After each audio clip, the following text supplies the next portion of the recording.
We can do if, else if, else if, else if, else if, else if, and hopefully you remember to put a final terminating else just to handle a none of the above.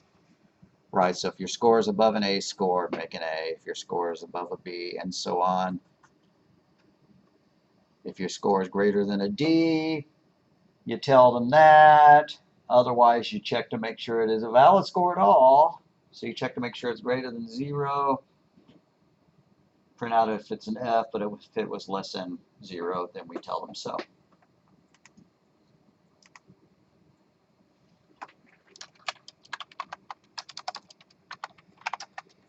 While we're on the topic of if, else, ifs, else, ifs,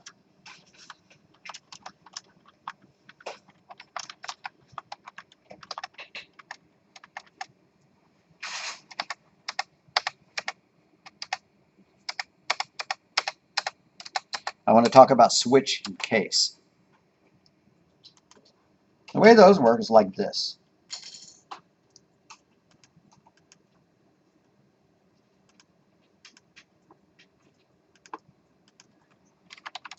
Say we had a couple of mutually exclusive choices. Like if they chose, if choice is equal to 1, then the density is equal to 10. Else, if the choice is equal to 2, then the density is 17. Else, if the choice is equal to 3, the density is equal to 21. Whatever. Final else. Else, we might give them a warning message, right? Display warning message. Then default density to the lightest one, or something like that. Okay. Typical if cascade, mutually exclusive choices. You can rewrite that using a switch statement, which you did not have available to you in Python, but if you've done Java or another C variant, then you have it. That looks like this. Switch based on choice. And don't think switch as an off-on. Think of a railroad switching station, right? And Thomas Tank Engine can go down any of this 8 different paths that the switch points to. Same idea here. It's going to go down one of several paths, and those are called cases. So if the case is a 1, it's a very specific syntax, and it's the only time we see the colons, which you may have been familiar with in Python. Then the density is equal to 1, and we have to have a break statement there. I'll explain what the break statement does in just a minute because we haven't used them in loops yet as far as I recall. And then if case is equal to 2, the density is equal to 17, if I recall. Yep. And then we break. In the case 3, well, that was the density of 21. And we'll type a real example of this in a minute. We break out. And the default case, none of the above are true. Then we're going to print an error message. Cout, error. Default to 10, whatever, right? Something more informative than that. Density equals 10. And as a matter of fact, this density 1 should have been a 10, according to my example up there. Now we're done, and so we close the curly braces. We can see that that's pretty much exactly as the logic from up above. It's just got a more rigorous structure applied to it. Maybe you think it's easier to read. I hope you do. Switches are commonly used if you have the situation to where your variable has specific discrete values and you want to trigger specific actions based on those values. What do I mean by discrete? One of a select few choices. It can be a great many choices, but this has to be an integer data type. It can't be a float. You can't say if choice is equal to 1.7. And in this particular language, it can't be a string. right? You can't say if choice is equal to, ice, right? That won't work in this particular language. It works in Java. So let's add some comments as to the fact that the switch variable must be an integer type, including characters, because ultimately a character is, underneath it all, a single byte integer. Cannot be floating point, which is kind of wrapped up into it must be an integer type. And what does a break statement do? It causes it to jump to the closing brace.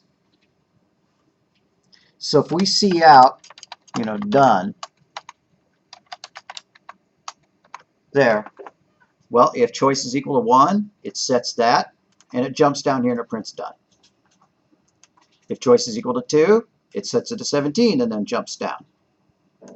Choice is equal to 3, right? 21, done. Default, error, default to 10, set density to 10, jump down and you're done.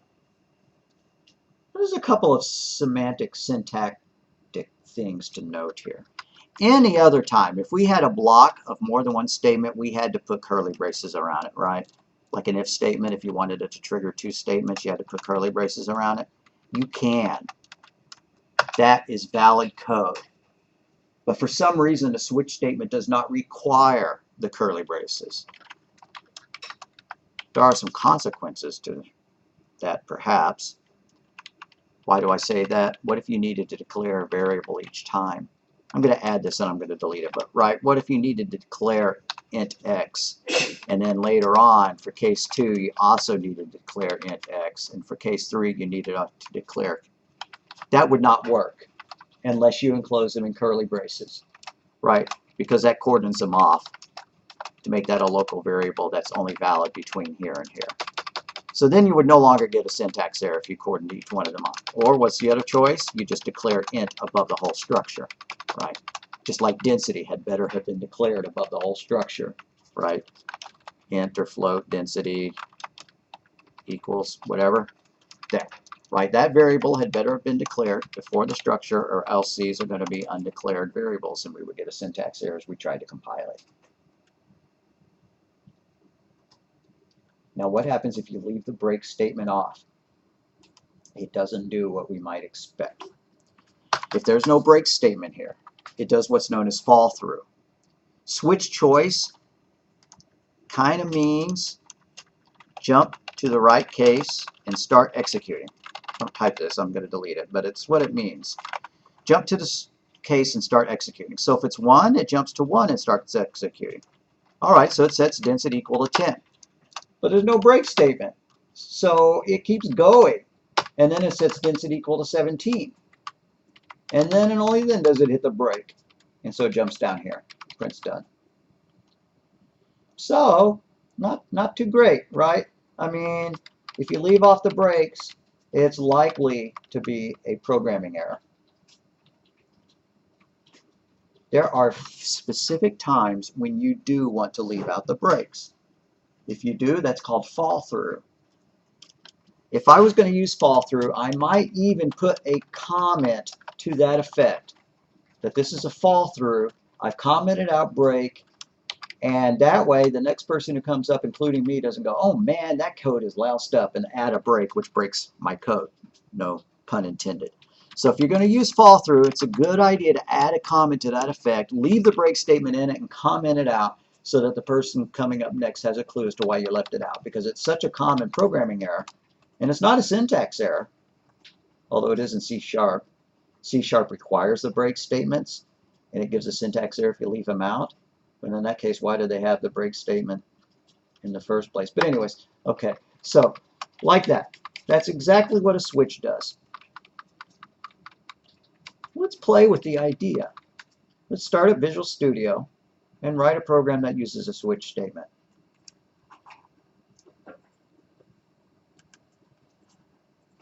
Don't need that anymore.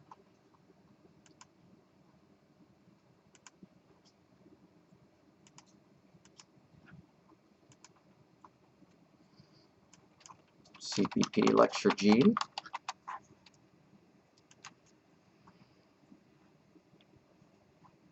View Solution Explorer. You know how to do all this on your environment.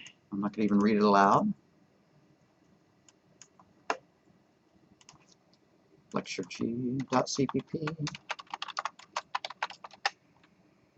going to go and grab my boilerplate.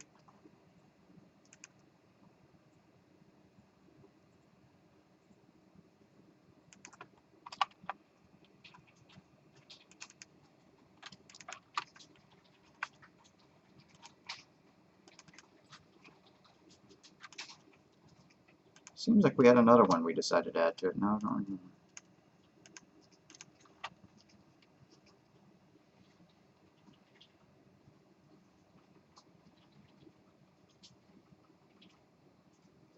How about a random number function? RAND and SRAND. What library are they in? I'd like to include them.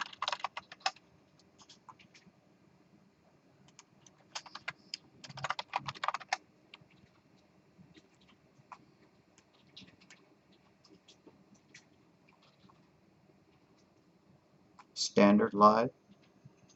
But that's C, that's not C++.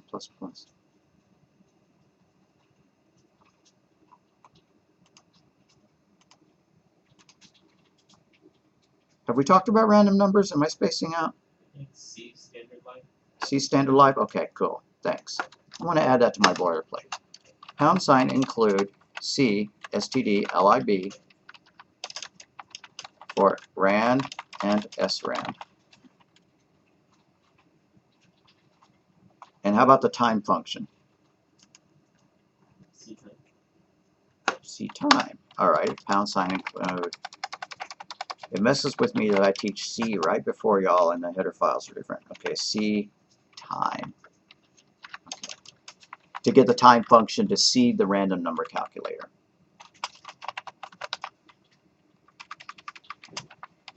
All right, this is not lecture D, lecture G. Let me copy and paste that back into my boilerplate so it's ready for me next time.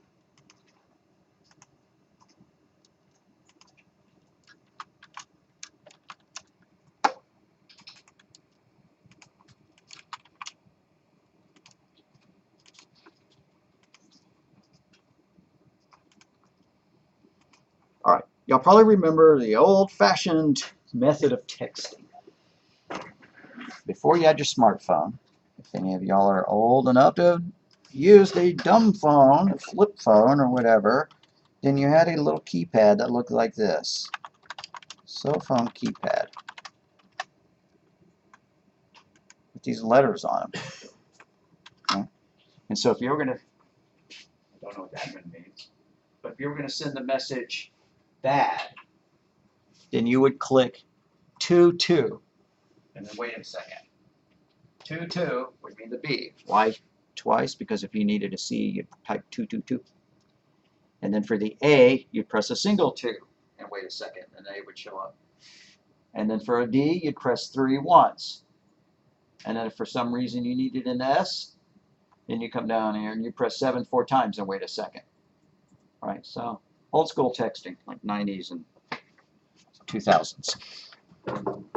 Well, before that, these letters were used to indicate prefixes, region prefixes. For example, a lot of the phone numbers in Midwest City begin with 7 and 3. Our prefix, the phone company thought that we couldn't remember more than 5 digits. And so what they would do is they would say, you live at Regent 7 3415. And the way you would dial that is R is 7, E is 3, so you dial 73, and it was Regent 7. So 737 4325, whatever. And then there's like some movie called Pennsylvania 3000 or something like that, and and that phone number was 7, weird 3, I don't remember the whole thing. Pennsylvania 6 3000, I have no idea. And whatever. So you had a 2-letter code that translated into numbers. And this is back in the dials of the rotary phones. You know, and if we look up, you know, Oklahoma prefix codes,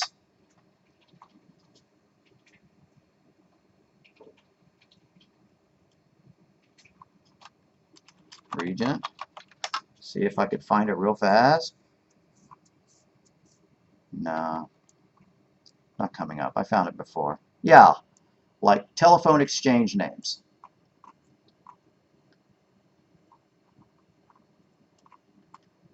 Academy, AC 22. Central, I live in Central 53413, right? So you dial a 23, what, 5, 2, 3, 4, 5, whatever, right? And so these were commonly used, you know, throughout the Bell telephone system. Fictitious phone numbers, Klondike, CL, thus beginning the 55512, you know, the 555, you know, prefix used in all the movies to make sure that they weren't real phone numbers and so on. Something to notice about the way that numbers are set up is that no number could start with a 1, right? Because 1 meant long distance.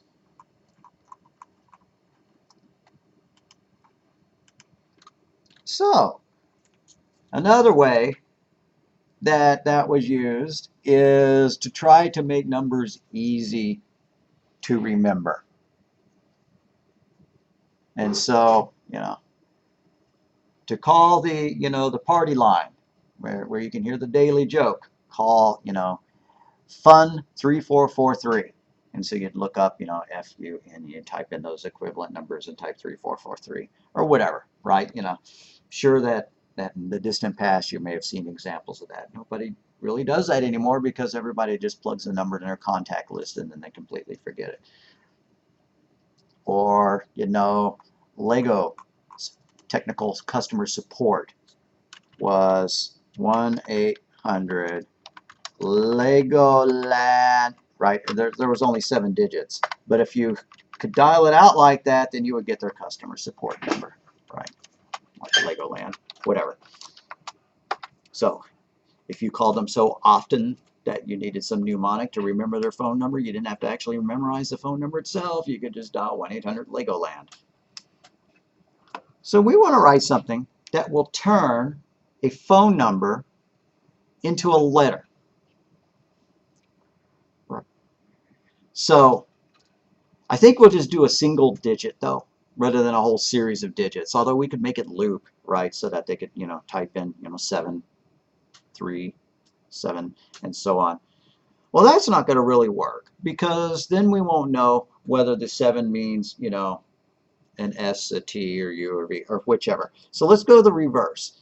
So that if we want to turn in the number Legoland into phone number, we would, you know, looking at our little chart,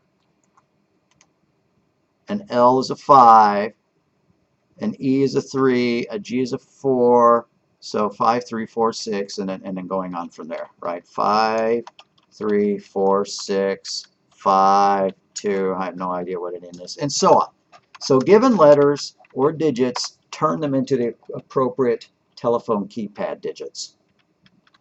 We can do that. We can do that, I think, with a switch case series of statements. It'd be even cooler if we let them enter a string and then we process the entire string. But for now, let's just do a single digit. Let's ask the user for the digit or the letter, right? Care, data, number, value, and then we're going to ask them. Cout, less than, translate what number on the phone keypad? Question mark, space, greater than, end quote, semicolon. And now let's let them type a value into value. Now there is a get function to get a single character that we talked about in a prior chapter. Was it get ch, or get char, parentheses, well, that's not looking right. Yeah, get char, parentheses, CIN, or is it CIN dot get char? CIN dot get, nope, that's for get line.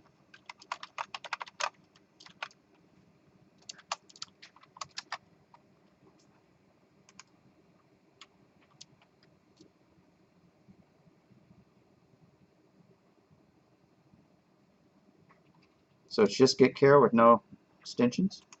Is it get char CIN? CH's value is equal to get char CIN.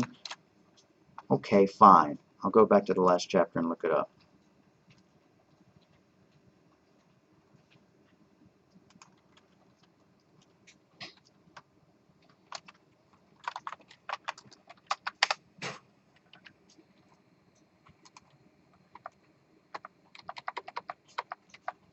To get a single character, CIN.get. Okay, and that's probably what you were trying to tell me. So, erase that. CIN.get parentheses value in parentheses semicolon. Now we have a value. They've typed in a number. Tell you what, let's just print that number out, print that key out, and then exit for now, just to make sure it works. C out less than, quote, you type, space, end quote, or maybe let's put quotes around it. A single quote, followed by a double quote, less than value, less than, double quote, single quote, backslash n, double quote, semicolon. Hope that makes sense what we did. Wait, where'd my single quote go? I accidentally typed a semicolon there. All right, I'm just going to flat out type that again. Double quote, single quote, double quote, less than, ENDL. Maybe that makes it clear. So these are apostrophes right there. Because I want my data to have apostrophes around it. If they type in A, I want to see A, quote, A, quote.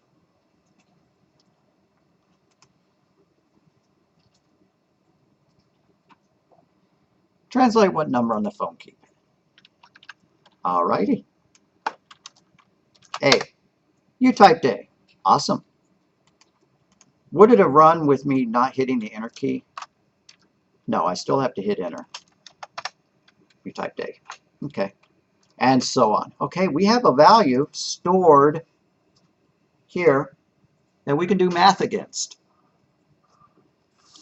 Now, I'm not going to use its ASCII value. Whoops, I may need to do the ASCII value. This may have been a bad choice. Nah, it's not a bad choice. We just have to put quotes around what we're comparing against, like this. I'm going to delete this and replace it with a case statement. But here's what I want my logic to look like. If value is equal to quote A, end quote, parentheses, curly brace, C out, less than, 2. Less than, ENDL. Or we could come up with a better way of handling it, right? But then if it's a B, it's going to be a 3, and if it's a C, it's right. That's what we want it to look like. But we're going to make it a little bit more flexible than that. I guess a B, and a C all come out to 2. So we could write it as if value equals A, or value equals B, or value equals C, print out a 2. But instead, we're going to accomplish that with a switch. So I'm going to delete all that. So switch based on my value. Switch, open paren value.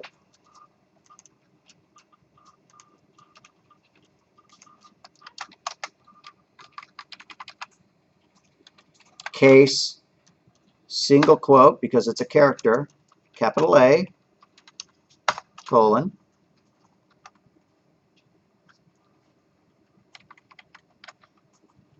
Now, why don't we maybe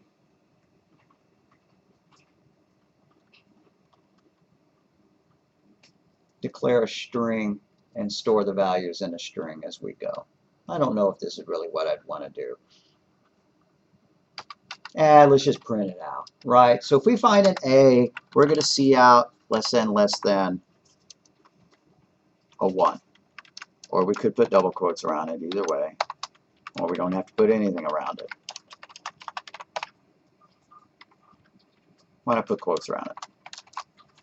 Doesn't matter. And then a break. What if it's a B? What value on the keypad is a B? It's also a 2. And so is a C. So we could do it like this. Case, single quote B, in single quote colon, C out. That was supposed to be a 2. My mistake. Change that to a 2. I can't believe I glitched on that. C out less than 2. And this is going to be the same thing, but I'm going to realize that this is kind of annoying and I shouldn't have phrased it this way, right? Because I also need to check lowercase letters, and what if they typed in a 2, right? So all of those different choices need to print out a 2. So I'm going to restructure this.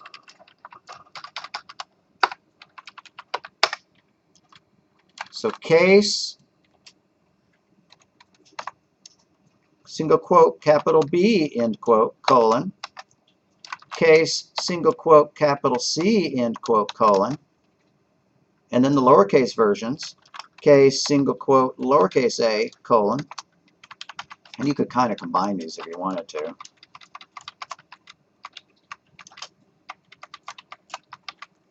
Case, lowercase b, colon, case, lowercase c, colon, and then lastly a 2. Case, single quote, 2, end quote, colon. If you wanted to check ASCII values instead, that'd be an ASCII value 65, that'd be a 66, that'd be a 67, and that'd be a 87, 88, 97, 98, 99, if I remember my ASCII chart, and I have no idea what a 2 is. Anyways, why not just leave it like that? Okay. So, all of those are equal to a 2.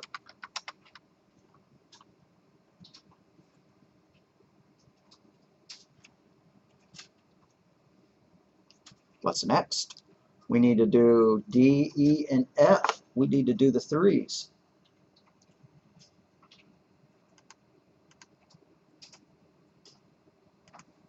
So, D, E, and F, the caps and the lowercase versions. Now, it could be that before we got here, we could try to convert that character to purely uppercase so that we wouldn't have to deal with lowercase letters, but that's all right. You know what I'm going to do is that's a lot of typing. I'm just going to highlight all that stuff, copy it, paste it, and change it to D, E, and F and 3s. So that's a D. Notice it's giving me some errors. It's warning me that these cases have already been handled. That's why everything lit up with some red underlines. D, D, E, E, F, F. And case 3 prints out a 3.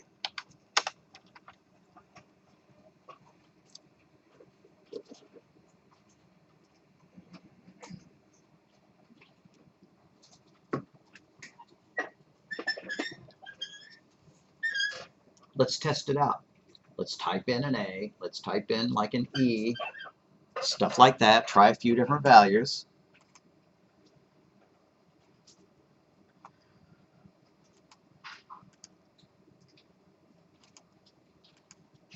An A had better be a 2.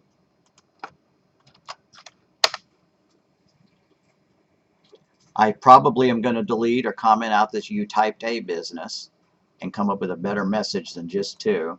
But that really is enough to prove the point at this point. And then test it again, type in an F or something, make sure it comes out to a 3. You typed F, 3. So, how about instead of you typed, I'm just going to comment that out above my switch value, and then here I'm going to put C out less than quote result colon space end quote semicolon. Now when I run it, if I type in an A, it's going to say result 2. Now if I goof up and I type in something more than a single letter, right, AB, it's going to take only the first one. and the B is probably going to be left in the buffer and mess us up. So if we wanted to handle more than one piece of data, if we wanted to handle a string of digits and letters, we'd have to store it in a string instead. This is good enough, I think. There's some problems. We don't support the rest of the alphabet. And what if it's none of the above? Let's put a default case in there that just prints out what they typed in, right? Because if they put in a period or a hyphen, right, some phone numbers have parentheses in them, right? We just want to print out the parentheses. So, case, wait, no, let's just do default. Default colon, cout, less than value, less than ENDL. I'm not digging the ENDL all through here, but I guess we'll live with it. All right. Might go back and remove this. Translate what number on the telephone keypad? 6. The result is a 6. True enough. How about a period? Period. The result is a period. How's about a E? An E should be a 3. Okay. I've tested it enough to convince myself that it seems to be working. Alrighty, gang. What I want y'all to do, and what I'm not going to do, I'm just going to wander around and watch y'all, is to fill in the rest of this, right? All the way up to Z. So I'm going to bring up the telephone keypad thing here so that you can remember yourself. And just through judicious copy pasting, you ought to be able to do it. I'm going to pause the recording here.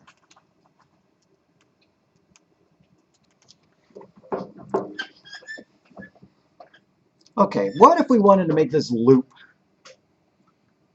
We could make it loop. Not that we've talked about a lot about looping, but we could. I would have to remember how to convert a string into an array and then reference the length of the array. And we could do that, and if I thought about that in advance and gotten it all ready, I'd show you. But I didn't, so we're just going to leave it as is. So, for those of y'all working at home, I really would appreciate it if you at least fill it out to like 6, right? Even if you don't go all the way out to 9 or 0 or whatever. Okay, so that is kind of doing that prefix style, right? A one-to-one correlation. That is not the text message style. So now we're going to do the text message style. Why don't we if-def this out, because this isn't going to be part of the text message style. So # define phone underscore digits, digit underscore letters. Next line, # if-def phone underscore digit underscore letters. And let's add a comment as to what this does. Translate a letter on the keypad, on the phone keypad, to its corresponding digit. Now, since I have an if-def, I have to go and put an end-def down underneath all of our code. So in a minute, I'm going to scroll down after our switch statement and add that end-def.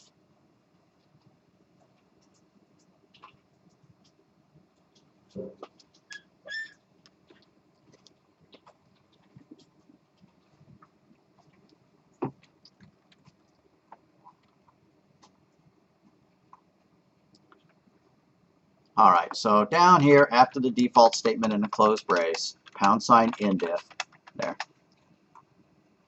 But if I comment out this # define business, right, then it's no longer defined, and so this code no longer takes effect. It's too bad it doesn't colorize it differently or something like that. So now when we run it, it should do absolutely nothing. Lecture G, press any key to continue. Okay, now we're going to do the next part.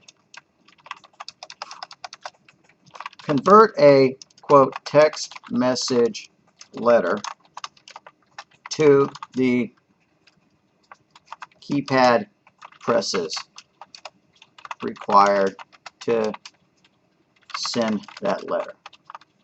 Parentheses, old school texting.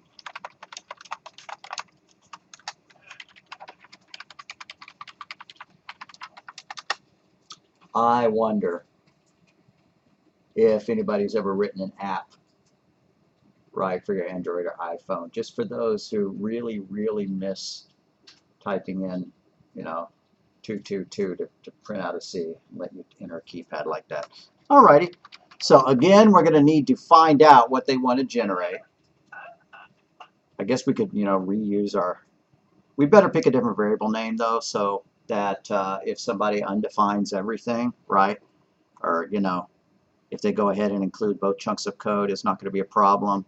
So I'm not going to use value again. Let's call it ch. Char space ch, semicolon. Cout, enter a letter to send as a text message, colon, space, greater than, end quote, semicolon. Sorry that I off the screen.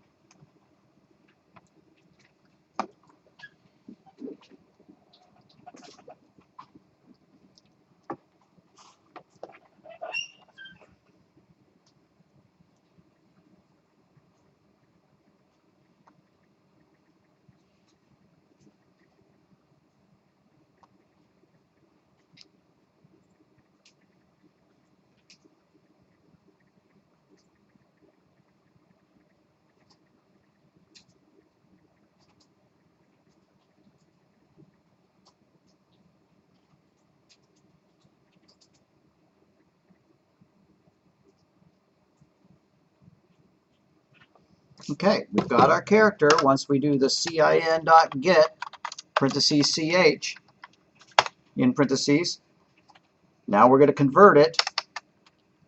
So similarly, cout less than quote result colon space end quote semicolon.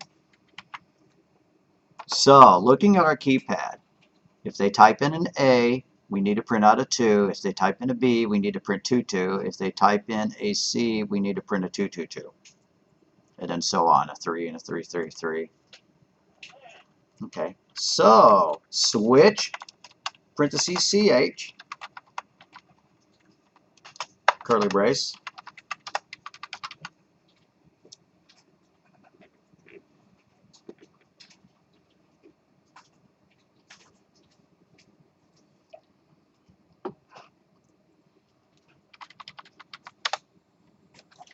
case,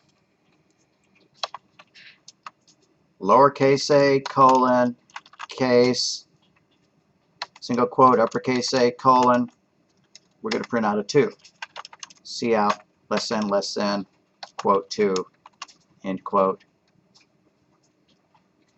I'm not going to put the E and D of the L there. I have a wicked plan in mind for that. Break. And in case B, colon, case capital B, colon, cout less than, not, yeah, quote, 2, end quote, semicolon, break. Now we can structure this a little bit more efficiently than that. What do I mean by that?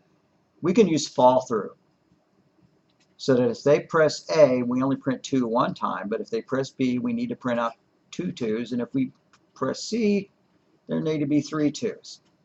So we can jigger that like this. I'm going to delete the case B, and I'm going to come up here. I guess I could have copied and pasted because it's going to go above it, but without the break statement. Case B, single quote, colon, case uppercase B, single quote, colon, cout less than 2, end quote, semicolon, right? And I hate the way that it tries to space it out. I don't like what it's doing to it, but that's okay. And then do the same thing for C. Put C above the B, and all it also needs to do is C out 2 with nothing behind it. Case, single quote C, single quote colon, case capital C, colon, C out less than 2, semicolon. And why do we structure it like that? We're taking advantage of fall through this time.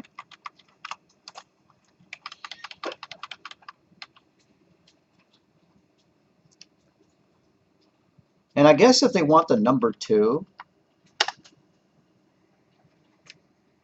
we should print out a 2, right? So maybe we should add one more case here to the lowercase a. Case single quote 2 end quote colon. Right, because the 2 is also... No, I'm confusing myself. Let's not support nut digits. B is supposed to be 2, 2, and C is supposed to be 3, 2. Right. So if it's C, it's going to print out a 2. It's going to fall through, print out a second 2. Fall through, print out a third 2. But if it's B, it's going to jump down to here, print out a 2, followed by another 2. So it's going to print 2 2s if it's a B. And if it's an A, it's going to just jump down there and print out a single 2. Does that make sense? At first glance, it's not intuitive what it's doing. Now let's do D, E, and F the same way to print out 3s. What's the benefit of doing it that way as opposed to just putting 2? Just to burn in the idea of breakthrough. That's the only benefit for setting it up like this, is to encourage you to think about breakthrough. Excuse me, fall through. Fall through. So I'm going to copy and paste and change this to D, and then above that an E, and above that an F. Make the uppercase letters look the same. And then change those to 3s. That's enough. I think we've done that.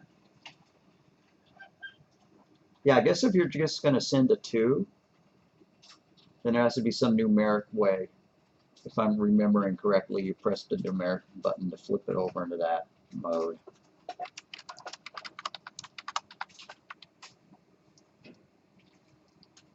All right, so let's try it out. I'm going to type in a C, and I want to see it print 2, 2, 2. And then I'm going to run it again and type in an E, and it's going to say 3, 3, if I've done it correctly.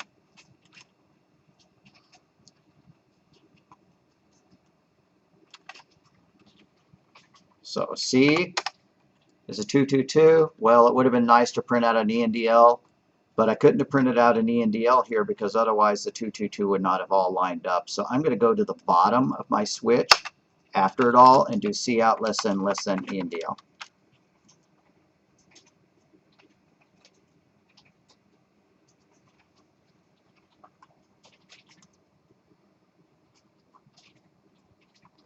All right, and so a D, an E should be 2 3s.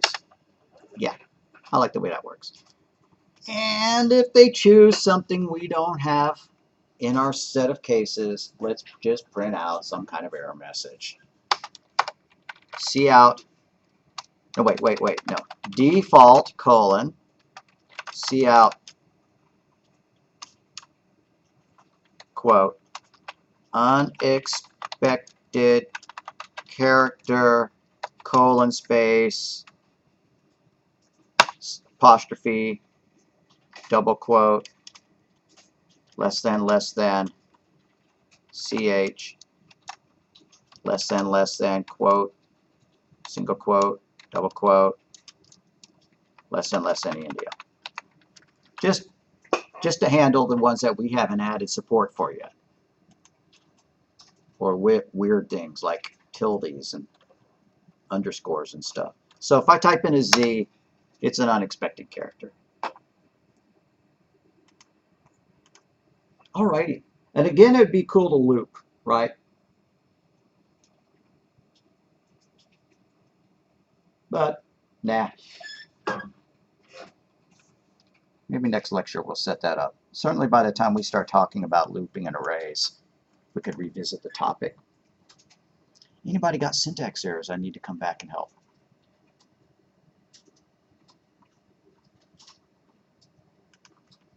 I'll scroll up and down for the benefit of those watching at home, but most of us are here, not all of us. You take attendance.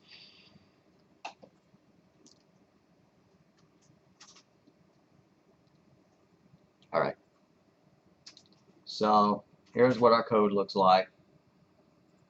Pause the recording if you need to type it in.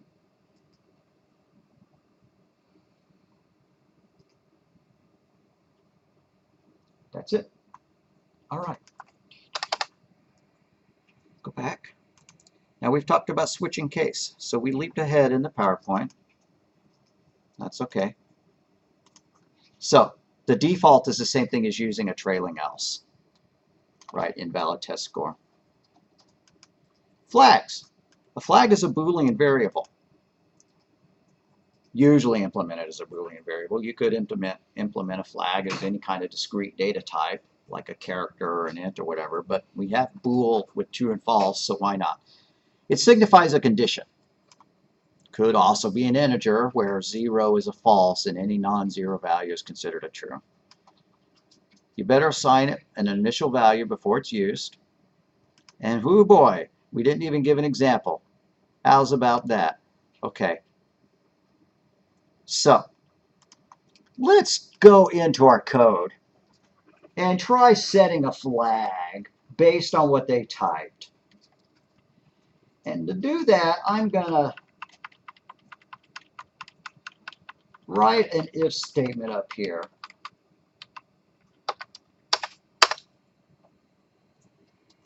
And I guess I don't want to make this too weird. Bool valid equals true. And in this language, true is not capitalized, unlike Python. And now we're going to try to rule out if it's invalid. If it's invalid, it's going to be less than a lowercase a or greater, less than an uppercase a or greater than a lowercase z.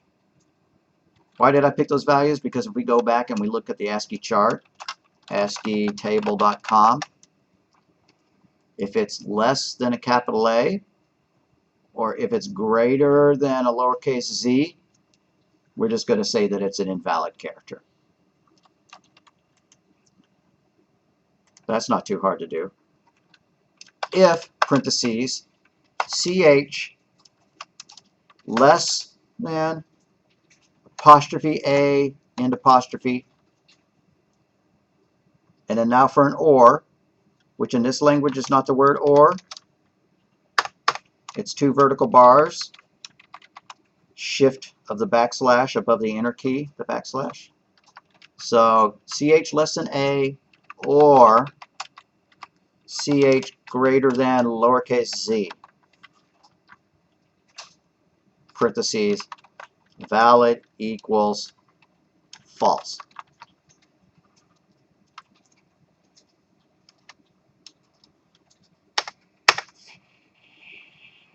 Now we could do something based on that, right? We could check that before we went into the switch.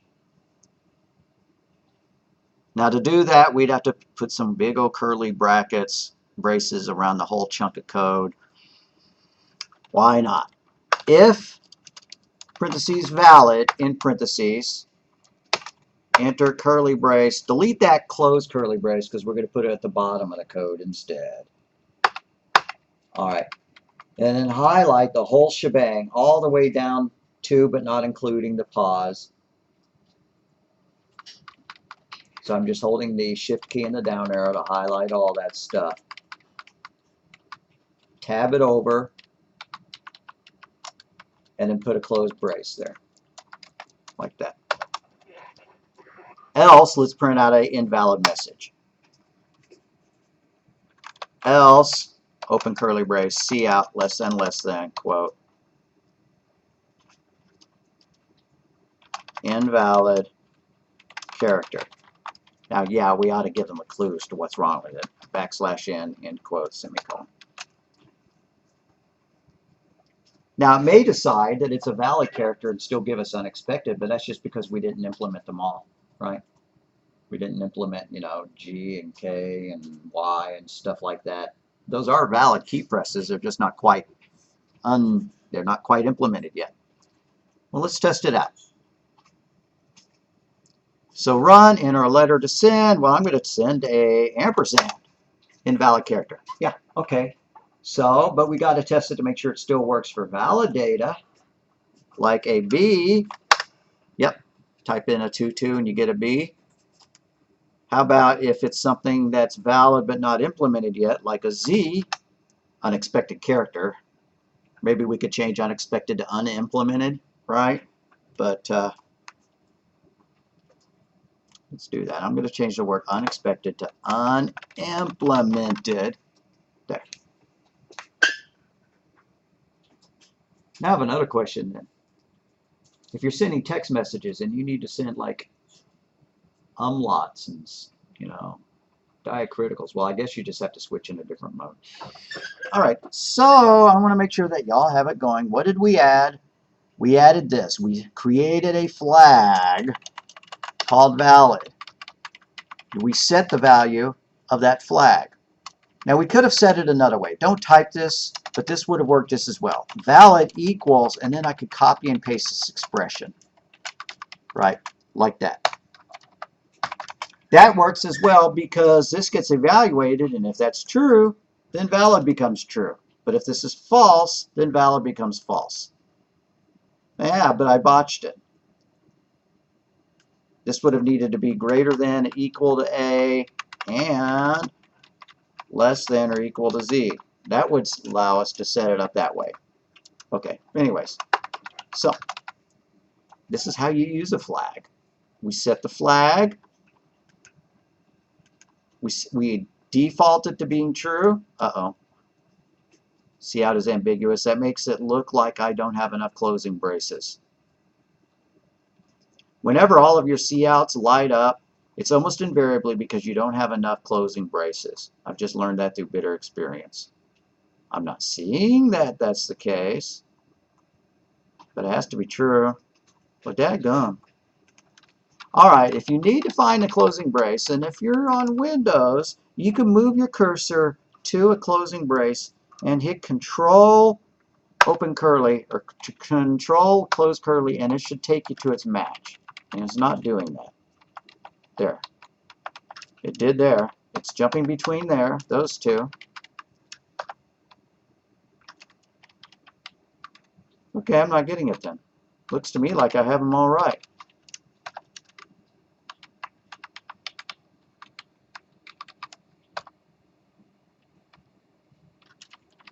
If valid, else. Well, bummer. Did anybody, is it working for anybody else? Or did everybody get all the COUTs to light up with errors? It's working for me. Well, good. Yeah, you managed to not make the mistake that I've made. Now, I could hide those errors by typing std : in front of each one of these, but it's still going to fundamentally have the problem. It's still not going to compile once I've done this. All right, I'm desperate. What I'm going to do is I'm going to try to reformat it. So I'm going to do a Control-A to highlight everything. I'm going to choose Edit, Advanced, Format Documenter. Why? Did it work before I did this? Did it work before I added the else? If I commented out my if statement like this, is it going to work?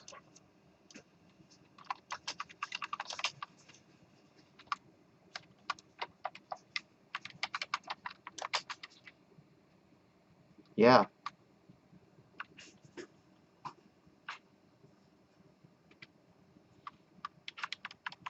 Maybe I just need to rebuild it. Maybe I just never tried building it. Build, rebuild solution. It was a spurious error. What do you know? Alrighty, all that trouble and it was a spurious error. Okay, so else, curly brace, cout, less than, invalid character, \n, end quote, semicolon. Alright. All I had to do is rebuild it. Lesson learned. If you get a million errors, first thing to do is to try to rebuild it because it's confused. Okay. So, we have set a flag.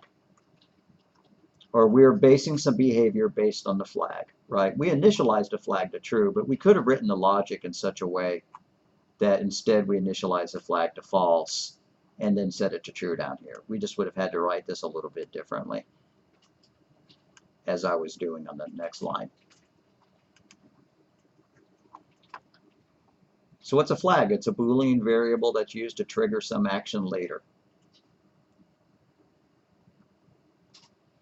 which in that case is pretty much every Boolean variable you create, because why are you going to make a variable if you're not going to make it trigger some action?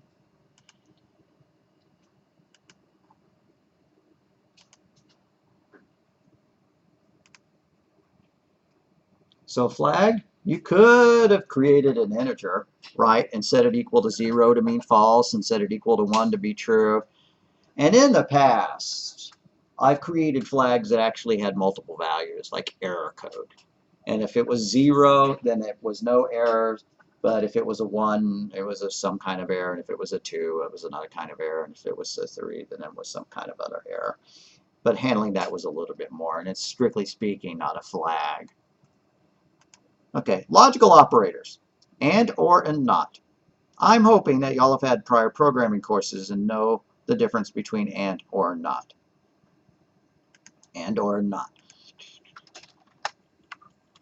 So, if parentheses, hunger greater than 0, and I'm going to type in the word and, but then I'm going to go back and edit it, and money greater than 0, then see out, let's go out to eat, \n. There. The only time we're going to go out to eat is if we're both hungry and we have money. If we're hungry and we don't have money, too bad, we're going to stay home and eat peanut butter.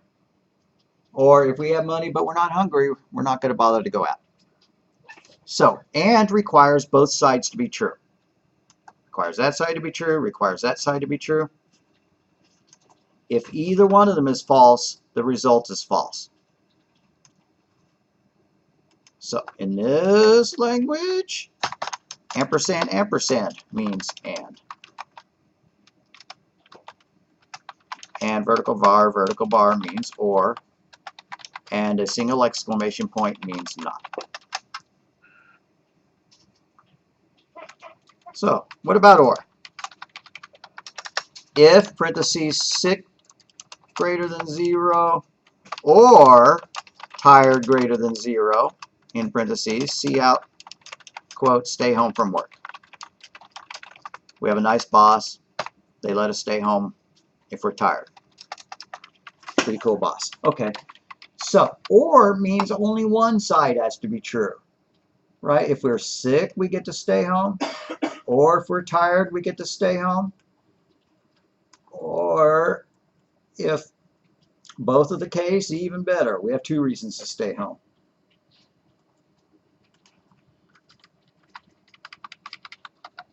So, and or, this really should be 2 ampersands rather than the and. And this should be 2 vertical bars, shift of the backslash.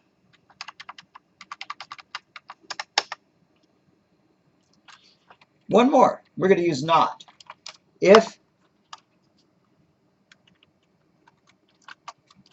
exclamation point sick greater than 0 in parentheses, see out less than, you're not sick. You're feeling well, quote, you're feeling well,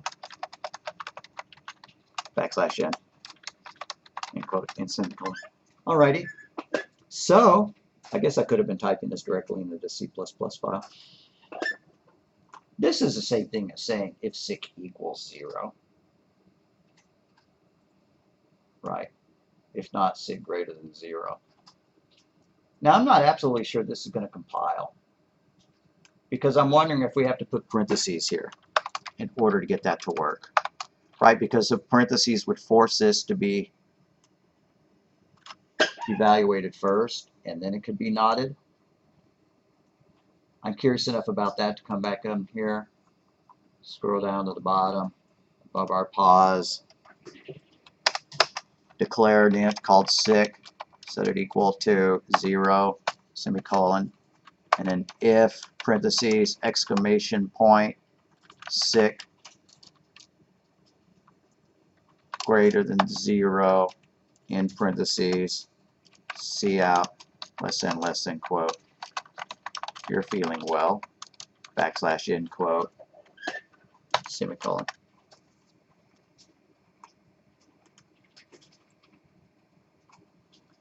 So, I am feeling well because sick was set to 0. What if we're really sick? We've caught the flu. Our sickness level is 99. It did not print you're feeling well. Okay, that actually seemed to work. If we looked at the operator precedence chart, that means that the exclamation mark is lower than the greater than sign on the operator precedence. Just like multiplication is higher than addition, greater than had better have a higher precedence than the not, or else it would not have been able to evaluate this first before reversing it with the not. Let's find out. C++ operator precedence table.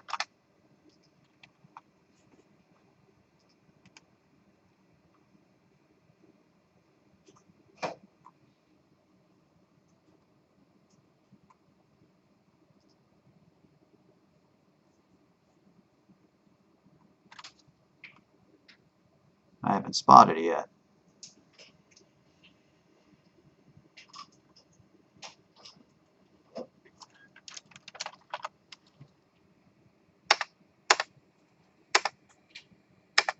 It's not on there.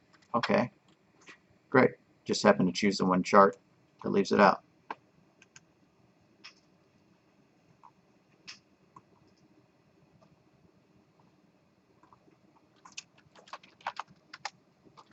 All right, logical not.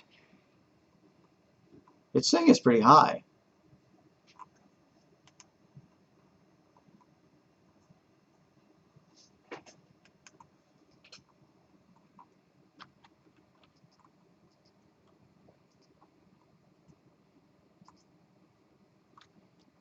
Forget it. Just to make absolutely sure, I would have put this in parentheses like that. But honestly, if you're using nots and you can rewrite it, if you can reword it in such a way that you can get rid of the not, that's better. Because our brains don't like negatives. It's harder to think logically if there are nots in the logical expression. Just kind of like the English language, it's harder to parse something if we throw in a double negative. I'm not going to not go, right? That's valid English. I'm not going to not go. What it really means is I am going to go, but the double negative is harder to parse. Well, negatives in an expression are harder for our brain to handle. In this case, it's not too bad, but what I would have done is if I wanted to reverse that, I could have done it this way. If sick less than or equal to 0. Now maybe less than isn't a valid choice and we shouldn't have written it like this, but these are the equivalent. This is the opposite of this. And again, I think I've mentioned it. The opposite of less than or equal to is greater than. The opposite of less than is greater than or equal to. Have I said that before? Is that familiar? I'm going to look at Lindy. Does that sound familiar? Yeah. All right. All right. But you took another course. But anyways, so the opposites are less than, opposite is greater than or equal to. Greater than, opposite, less than or equal to. Equal, equal is opposite of exclamation point, equal, not equal. Why? Because you have to take into account the fact that the two values may be exactly the same, right? Because 3 is less than 3, or as opposed to 3 is greater than or equal to 3, we want them to be opposite. 3 less than 3, that's false. 3 greater than 3, that would also be false, but I want to find out if it's true or not. I want it to be the opposite. So there, 3 greater than or equal to 3 is true. So that is why when I wanted to word this as not greater than or equal to 0, I had to rewrite it as less than 0, because once we got rid of the equal sign, we needed the not, we needed to flip like that. So what do I mean by it's hard for our brain to comprehend if there's too many nots in it? What if I worded something like this? If parentheses, not parentheses, x equals 0, or y not equal to 7, or not z equals to 3, right?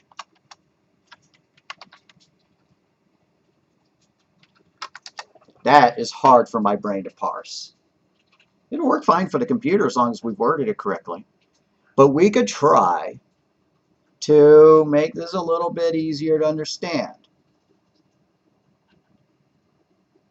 I'm not sure I'm going to be able to, but we could give it a shot. For one thing, we can get rid of this not by changing all of these to their opposites and then changing these ors to ands. That's the name of a mathematical law, that if you're going to flip a Boolean expression, just like if you do this, right, 3 times parentheses a plus b, you can rewrite that as 3 times a plus 3 times b, right? That's a mathematical law. Well, there's a mathematical law that says if you want to get rid of a not, then you can reverse everything in there and change the ors to ands or vice versa.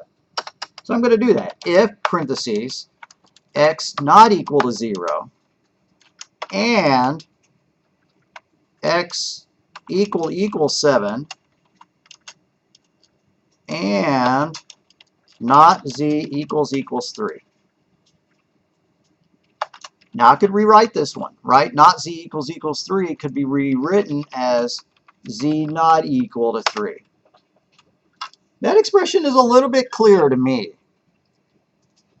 It'd be even clearer, right, if we could use the words and or. But once you see, you know, the vertical bars and the ampersands enough, I can understand what this is doing a bit better than this.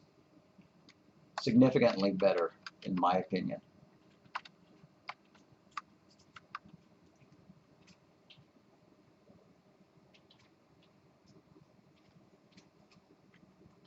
So for this expression to be true, x had better not equal 0, and x had better equal 7. Okay, that was silly. I meant to do x, y, and z, not x, and z. Excuse me, I'm going to change the 7x1 to a y, because if it's equal to 7, then of course it's not equal to 0. Okay, so x had better not equal 7, and y better equals, excuse me, x had better not equal 0, and y had better equal 7, and z had better not equal 3 for it to trigger. I'm not sure I would have been able to figure that out quickly by looking at that statement. So if you're ever looking at an expression, if you're ever writing an expression that's got, you know, nots in it, especially more than one, see if you can rewrite it in such a way that it's not. And I wish I could remember the name of the law. If you're going to flip not A or B, then you flip it to say not A and not B. Well, you just made it harder. No, because you can always rewrite A, you know, to flip the negative, the less than to a greater than or equal to, or whatever you need to do. So these are the same. These are the same. And then to get A and B to work, you would just rewrite them so that, you know, x equals 0, you change to x not equals 0, right? And less than, you change to greater than equal to, that kind of thing. The same is also true if it's a and in there. A ampersand ampersand B, you would rewrite as not A or not B. And again, that looks harder until you rewrite clause A and clause B to use their opposites.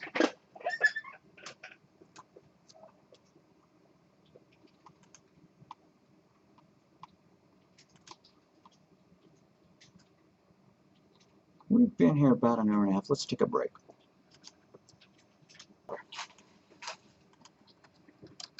All right, so we're going to veer off into basic fundamental computer science.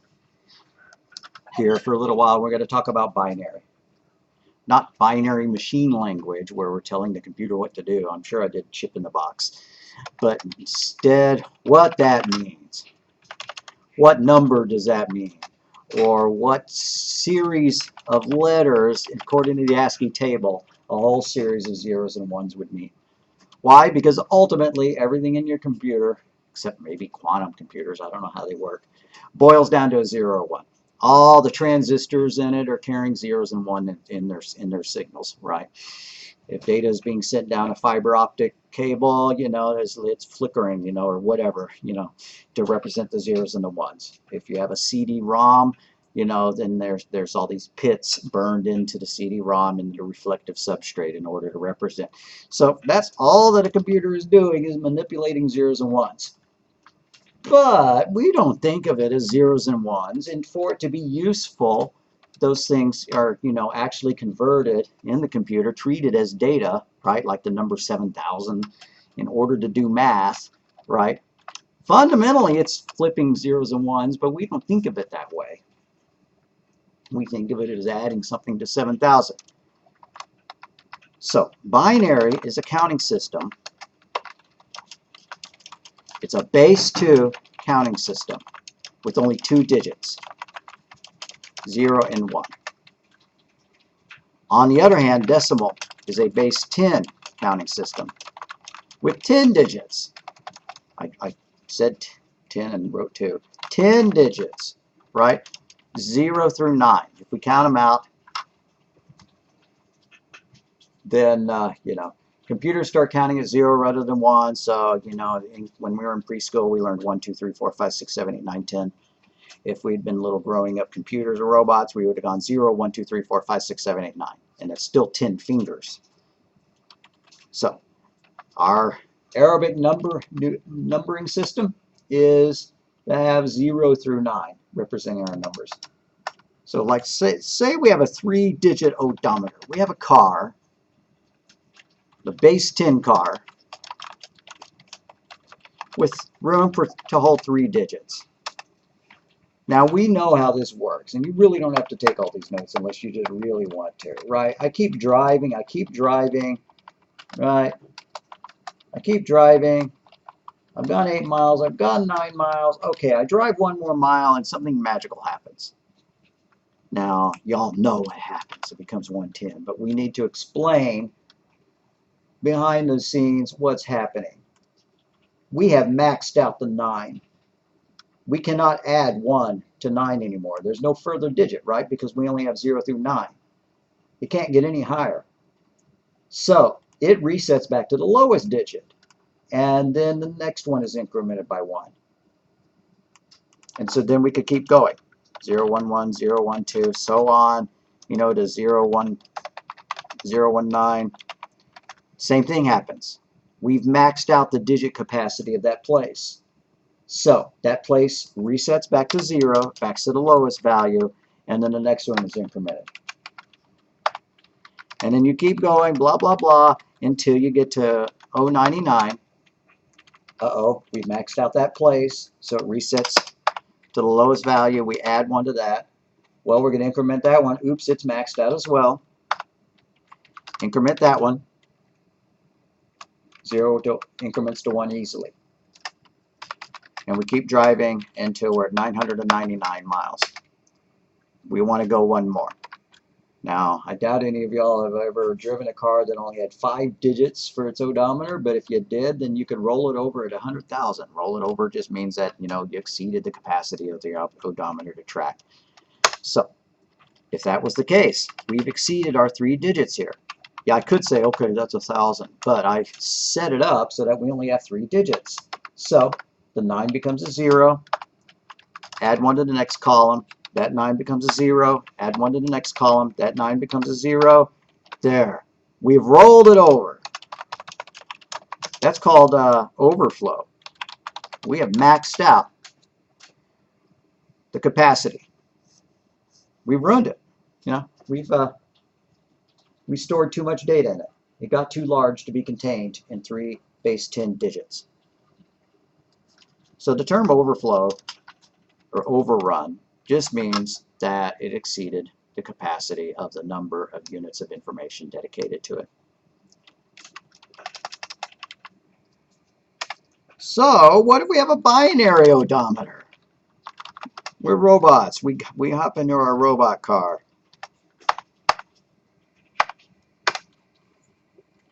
We go a mile. Now binary only has 2 digits, 0 or 1. And drats, we have already exceeded, well, not exceeded, we have already achieved the maximum number that that place can hold. Because we can't go 0, 0, 2. Our counting system only goes 0 and 1. So instead, it flips back to the lowest value possible, and the next one is increased by 1. We go another mile. Now we've got that situation again. This one is maxed out, so we can't go to 2. Our counting system only goes to 0, 1, so we flip it back to the lowest value. We add 1 to the next column. Whoops, that's just like when you're at 99 and you need to go to 100. That one's maxed out too. So we set it back to the minimum, and we go to the next one, 100. 101, 110, 111. I think that's right. I think I've done it. There's 8 possible values if you have 3 bits. You can just count them out. 8 possible values for 3. Whoopsie. 3 bits equals 8 possible values. What about 2 bits? Well, for 2 bits, you only have a couple of choices. 0, 0, 0, 1, 1, 0, 1, 1. That's 4 possible values. So 2 bits is equal to 4 possible values. 1 bit equals 2 possible values. Right? 0, 1. That's all you got. No bits is only 1 possible value. Well, anyways, that doesn't make any sense. No bits can't be anything. There's an equation which calculates this. Real simple formula. Possible values equals 2 to the power of n, where n is the number of bits. So, you pull your old 8-bit classic Nintendo out of storage. It's an 8-bit machine. So 2 to the power of 8 is 256. Meaning that the palette on the screen is very, very limited. It can only, each pixel can only be one of 256 colors. And as a matter of fact, the palette is even more limited than that, because you can only display 8 different colors on the screen at the same time, but each one of those colors could be one of 256 different values, if that makes sense. So, very limited graphics, and the number of pixels horizontally and vertically could not exceed 256 or whatever if it had a video card based on the same series of data. And the amount of memory it could address was pretty limited. Something's bugging me and I don't remember what. So 2 to the power of 8 is 256. Bits can be grouped together, and somebody in the 70s, probably Intel, decided that their chips were going to group bits together into groups of 8, which was called a byte. Didn't have to be that way. So 8 bits is a byte. So you can have values that look like this.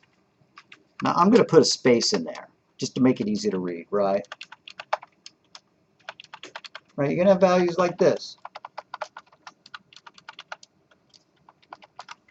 And if I took the space out, that'd be an accurate representation of them. Now what are the numbers that those represent?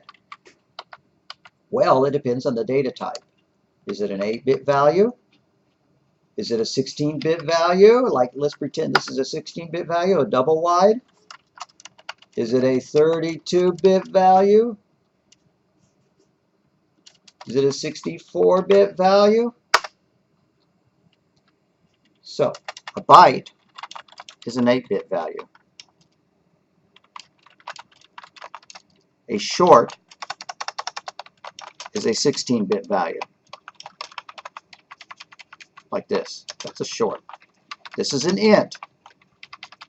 An int is a 32-bit value. And a long is a 64-bit value.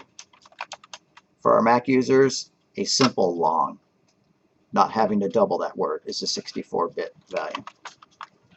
Now, if we were to write those as bytes, a byte is a 1-byte value. Right, a byte is a byte, kind of makes sense. A short is 2 bytes. An int is 3 bytes. No, it's not. It's 4 bytes. And a long, 64 divided by 8 is 8 bytes.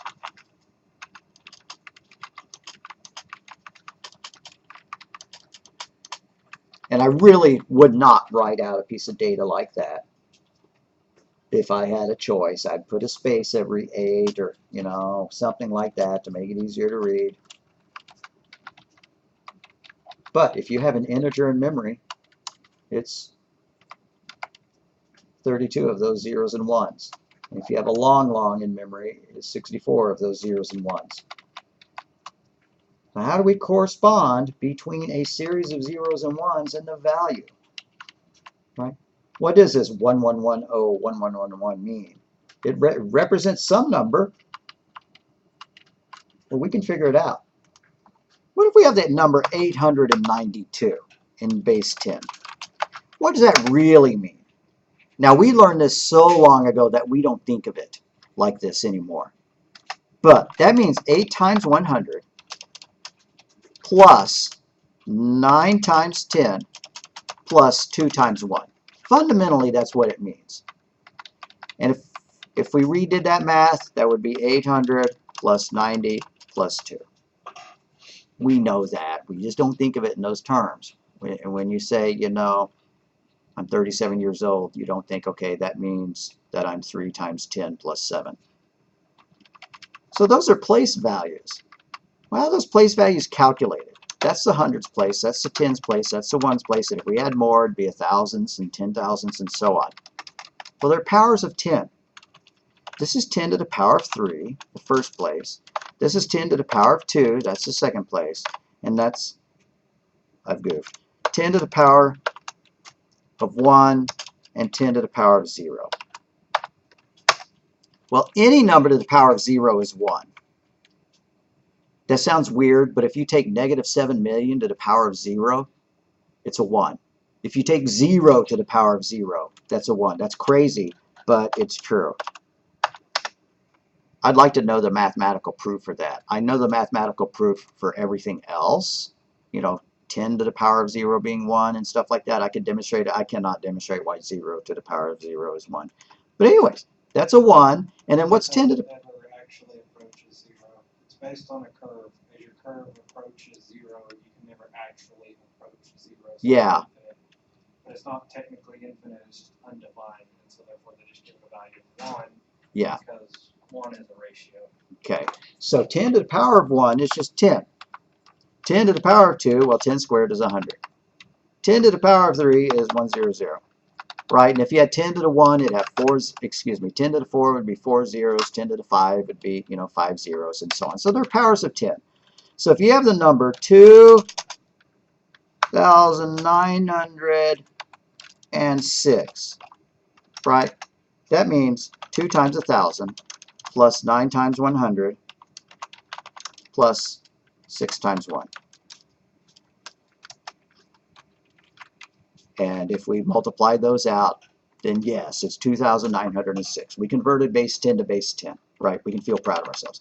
Now, what we're trying to prove here is to understand the comprehension of the place values.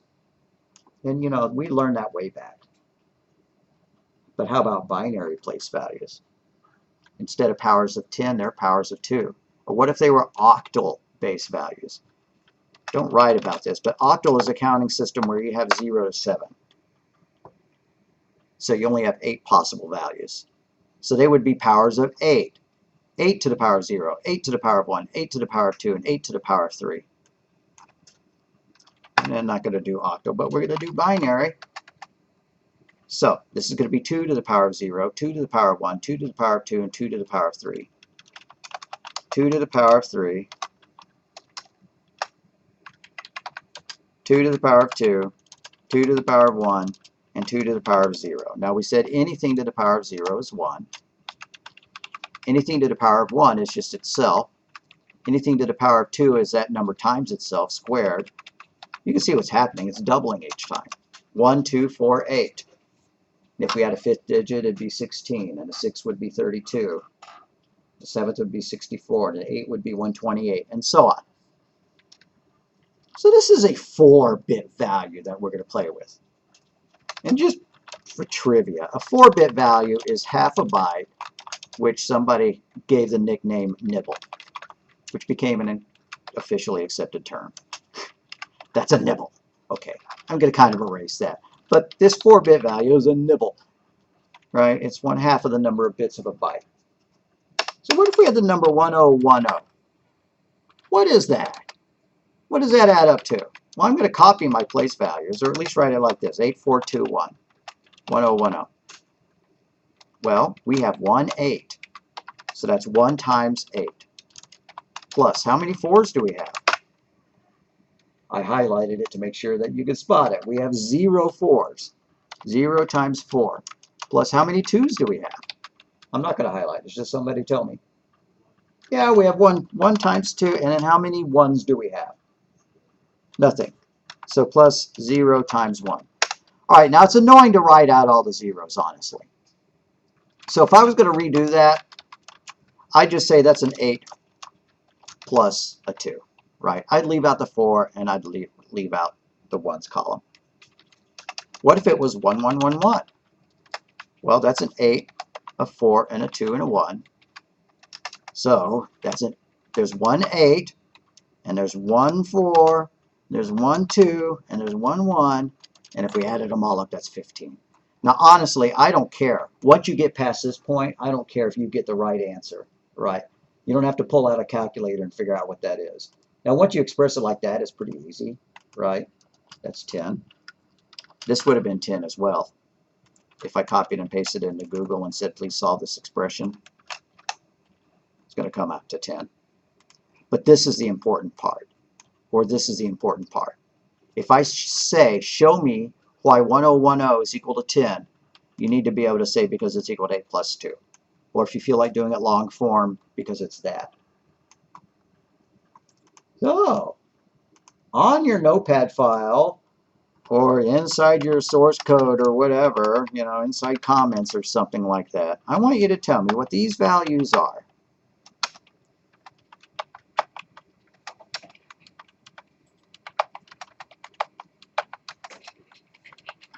Right? 5 different values. And I'm going to do the first one, being nice, right? So I'm just going to put 8421 up here as kind of my reminder of what these are. And so go ahead and take the time to type in these 5 values. Or if you don't want to use these 5 values, just make up 5 different ones of 0s and 1s, but then you're not going to be able to check your work against mine. So this first one, how many 8s are there in this one? How many 8 are in the 8s column? It's highlighted, gang, so somebody can just read it out. 0. Okay. How many 4s are there? 1. So there's a 4 plus how many 2s are there? And are there any 1s there? No. So that's equal to a 6. That makes sense? There's a 4. There's a 2. All right. So somebody just read out the numbers in the next one. What are we adding up? Yeah, so that's 8 plus 1, right? Because we have a 8 there, and we have a 1 there. All right, do that once, just on your own, on your paper or something like that. If I handed out a worksheet with these and asked you to fill them in, I'd want you to be able to do that.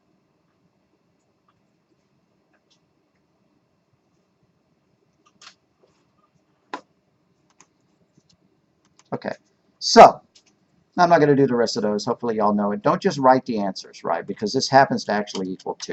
But I don't want to see the equals 2. I want you to tell me, okay, well in that case it's kind of lame, right? But this is not a, you know, don't just put that that's a 3. Why is it a 3? Because it's a 2 plus a 1. Okay, We're about halfway through this. What if it was larger? What if it was 8 digits long? Well, that's harder to figure out just because of the excessive size of it. 1, 2, 4, 8, and then a 16s column, and then a 32 column, and a 64 column, and a 128 column. And so we have to space it out, right? And so if we add this up, it's got a 128 in it. There's no 64s, there's no 32s, but it's got a 16 in it. And then it's got an 8, but it doesn't have any 4s. So it's got a 2, and it's got a 1. And if I copied and pasted that into Google, I'd get an answer. That's not the most important part of it. 155. If it was maxed out, if it was all 1s, then just trust me on it, it would add up to 255. So 8 bits can hold up to 256 different values, 0 to 255. Now we're assuming that these are unsigned values. What do I mean by that? 8 bits can hold the values 0 through 255. But that sure doesn't help if you need to hold in -17, right? So, what the computer engineers have decided is that if it's a signed value, the first bit flags whether it's negative or not. If the first bit is a 1, it's treated as a negative number. If the first bit is a 0, it's treated as a positive number. So the only positive numbers you can have are when you have 1, 2, 3, 1, 2, 3, 4 through 0, 1, 1, 1, 1, 1, 1, 1, 1. If anything other than that, if it's got a 1 in the first one, right, all the way to that, then they're negative numbers. So, what is that? Well, there's nothing in it, so that's equal to 0. What is that? Well, if we add it up, 64 plus 32 plus 16 plus 8, that equals 127. So, to make it signed, we lost the ability to use 8 bits because one of the bits was used to hold the signed bit. And so our numbers only got half. Our positive numbers only go half as high. They can't get to 255, but it gives us the ability to have negative numbers. Now this is actually 2's complement. It's not just that you take this number and flip it to negative. You have to do something called 2's complement to get it to work. And I'm not going to explain what 2's complement is. So this is not equal to -0, as you might think, right? Well, that's all zeros. And that's going to make it negative. Nah, it equals something else. But same idea. With 256 different possibilities, we can go from -128 to +127 if it's a signed value. So 8-bit values, if they're signed, if they're treated as signed, go from -128 to +127. Alrighty then, how about text? How about if we want to write the word Bob and have it stored into memory? Oh, I'm skipping something. I skipped hexadecimal. Hexadecimal is a counting system where not only do you have 0 through 9, but hex means 6, decimal means 10, so it's base 16. So you have 0 through 9, but then you have 6 other numbers. 6 other numbers? How do we do that? A, B, C, D, E, and F. Those are our other digits. And if it had been invented by Russians, then the Russian alphabet looks like this, right? So, I wonder if what does Russian hexadecimal look like? Did they just give in and use the English characters? I don't know. Anyways, so we have these digits to play with. What does that mean? Base 16. When we were doing binary, we had powers of 2. When we were doing decimal, we had powers of 10. Base 16, we have powers of 16. So if we want 3 digits in base 16, that would be 16 to the power of 2, 16 to the power of 1, and 16 to the power of 0. Now we've already established that anything to the power of 0 is a 1, anything to the power of 1 is itself, and it just so happens that 16 squared is 256. Beyond that, we have 16 to the power of 3. 16 to the power of 3 just happens to equal 4096, I believe. That doesn't sound right. Let's make sure.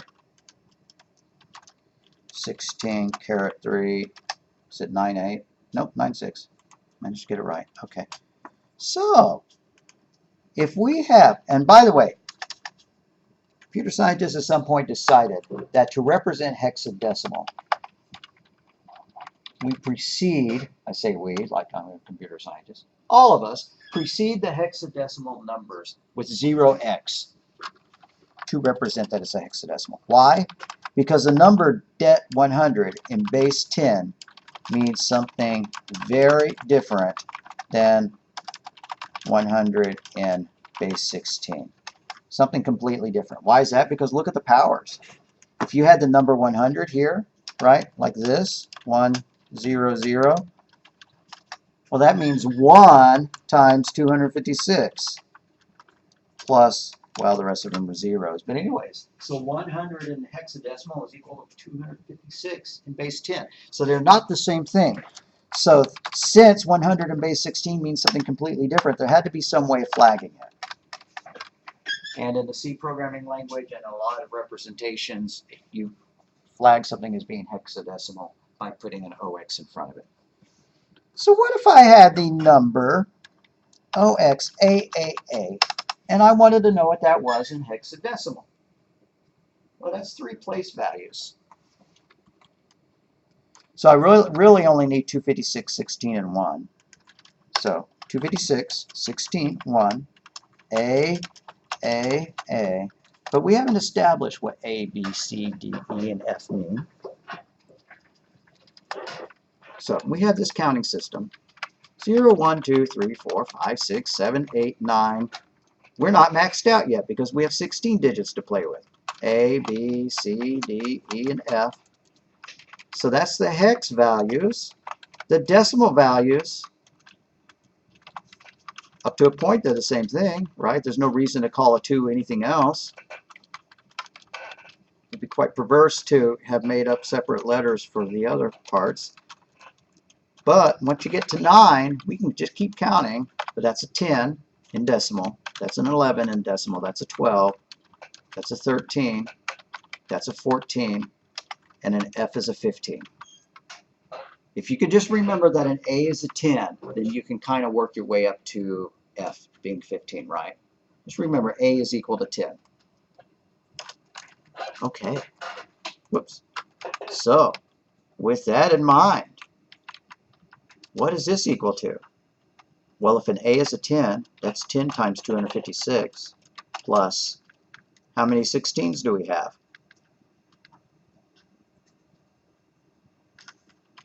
We have A 16s, and an A we just said was a 10. So 10 times 16 plus how many 1s do we have? 10. Okay. And then we could multiply that out, right? That's 2,560 plus 160 plus 10. That's the least important part of it, so I'm just going to cheat and let Google do it.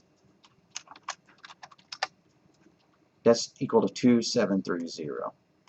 Okay. Just because. All right. Take your place values, paste them, and I want y'all to do a few more for me. I want you to do the numbers, convert OX 123, convert OX 600, convert OX A0C.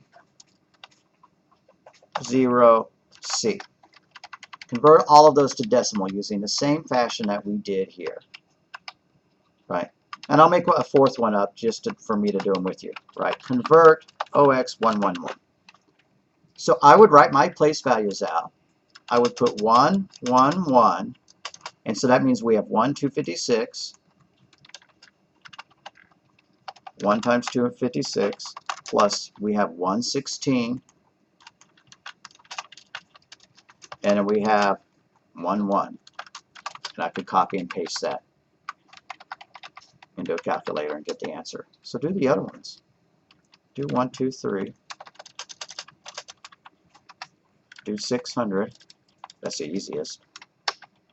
And do AOC.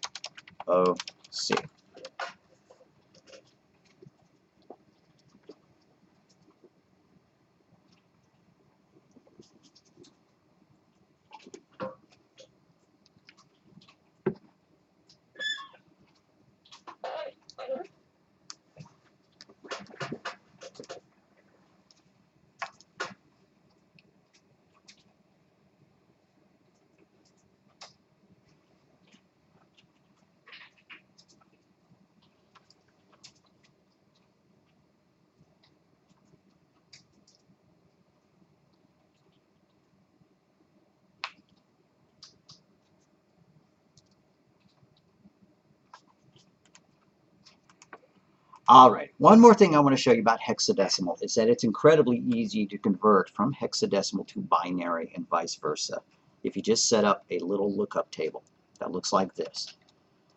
Each hexadecimal digit is equal to 4 bits. Why is that? Because we have 16 different possible values in a hexadecimal digit. I said that 2 to the power of n will calculate the number of possible values. 2 to the power of 4 is 16, so it only takes 4 bits to hold a hexadecimal digit. I'm going to write out our hexadecimal values. I'm just counting, just like I was at. There we go. So that's equal to an 8. Excuse me, that's equal to a 0, a 1, a 2, a 3, a 4, a 5, a 6, a 7. Now hexadecimally, those are all the same, right? So in hex, it's just a 0 and a 1 and a 2 and a 3 and a 4 and a 5 and a 6 and a 7. How about the rest of them? 1000 is an 8. 1001 is a 9. 1010. Well, that's where things get a little bit interesting. That's an A, which is a 10. 1011. It's a B, which is an 11. 1100 is a C, which is 12. 1101 is a D, which is 13. 1110, which is an E, which is a 14. And 1111 is an F, which is a 15. And we could add them up to see if that's true, right? 8 plus 4 plus 1 is in fact 13. So we have this cute little lookup table here. So if I have this series of bits, I can divide them up. I can cluster them in groups of 4. And I can just do a straight lookup. A 0, 1, 1, 1 is a 7 in the hex column and in the decimal column, so that's a 7. What is an all ones? All ones is an F. What is a 1110 in the hex column? That's an E. How about all zeros? That one's easy. How about all zeros again? That one's easy. How about 01111? 7, right? And you can work backwards, right? If we have the number B07A to binary, I just work backwards. A B is a 1011. A 0 is 4 zeros. Scrolled off the top. A 7 is an 0111. And an A is a what?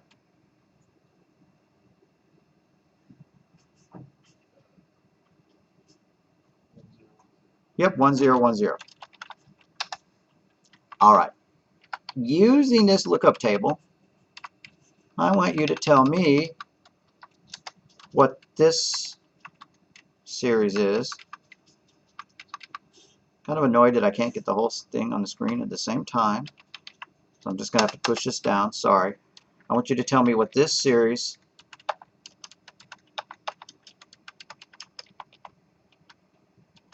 is in hex.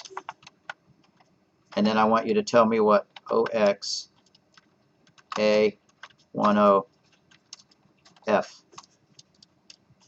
is in binary. Two different questions. For this one, you translate the 4 bits to the hex column, that first column. And for this one, you take the hex values and you translate them into the bits. Okay, so I have this string here, Brad. How is that stored in memory? It's not stored as Brad, it's stored in zeros and ones. But we've seen that zeros and ones can be, transcribed in binary, right? Or in decimal or in hexadecimal or something like that. Well, each letter is given a different value. If I go back to my program, it's been a while, right? And I see out, arrow, arrow, the integer version of single quote B, like in Brad, followed by a space. Why not just do an ENDL and then I can copy and paste, right? And then I do, right, B, R, A, D.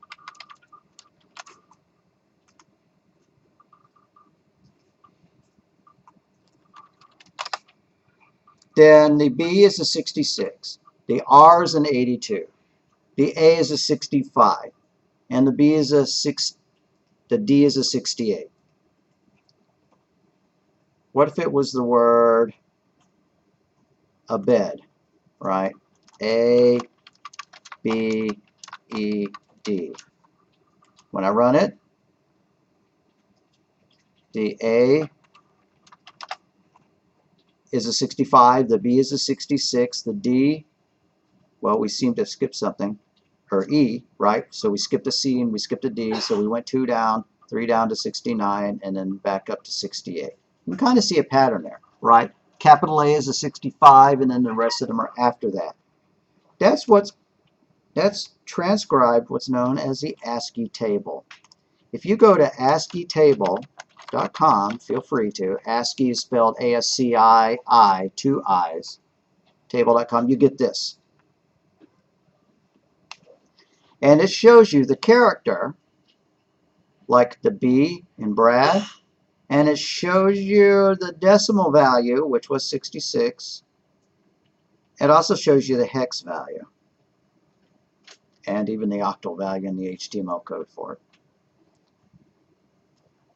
So somebody decided that all these values meant all these values, and that if you were going to type in bad in your computer, then it would be saved in memory or out to punch cards or tape or disk drive as a 66 followed by a 65 followed by a 68, or in hex a 42 followed by a 41 followed by a 44.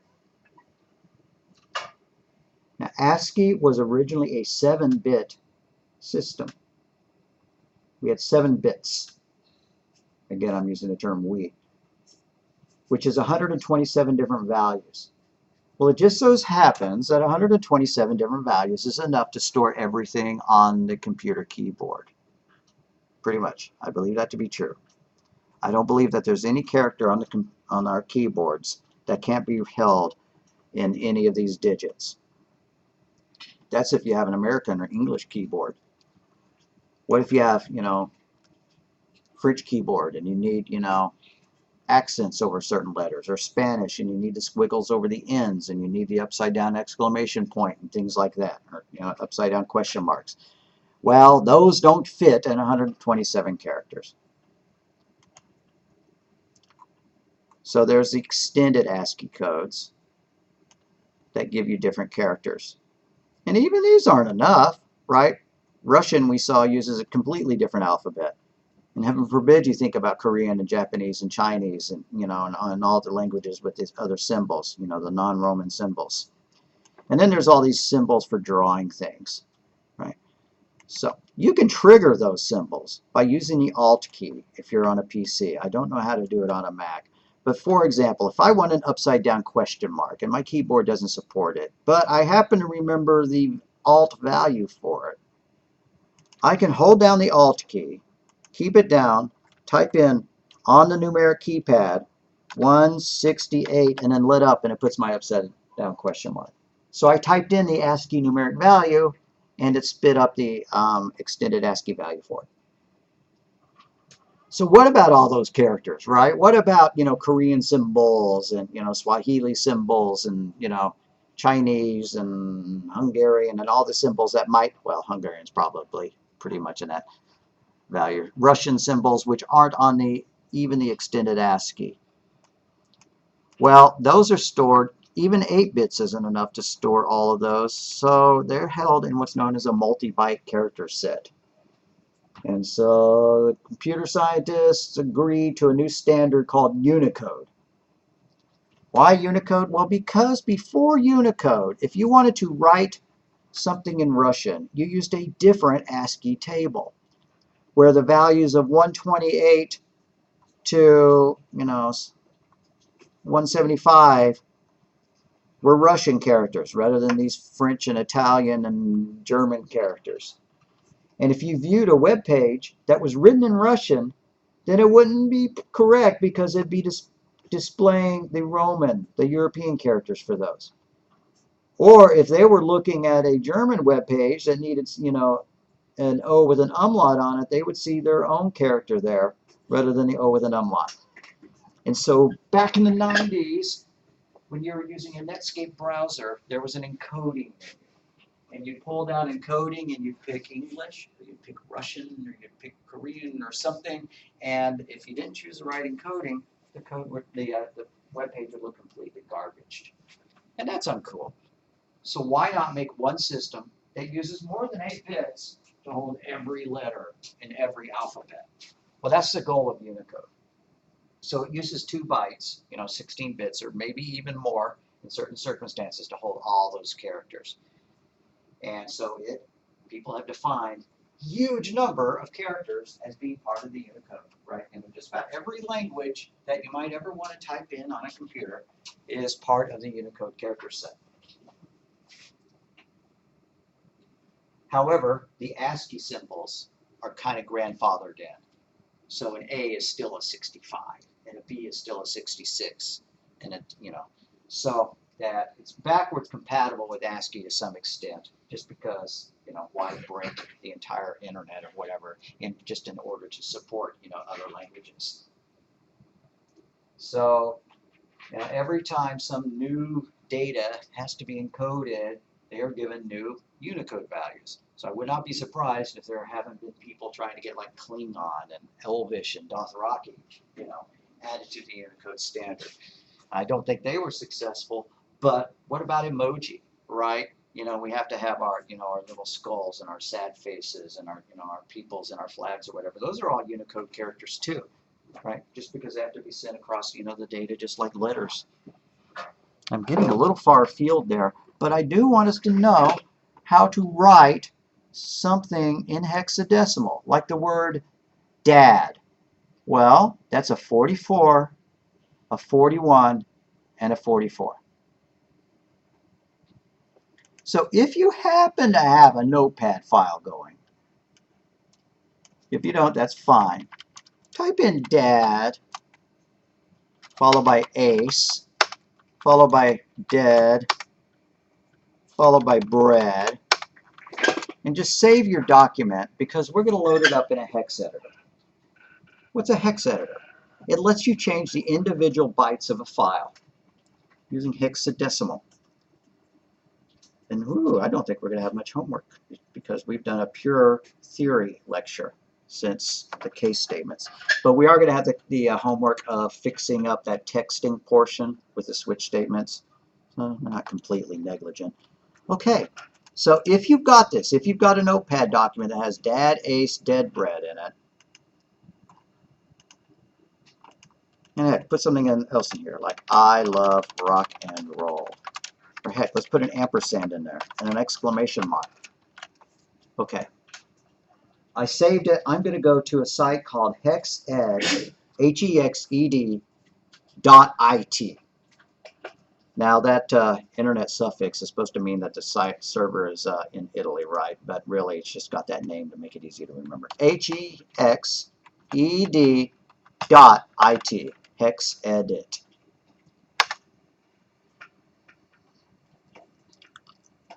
All right.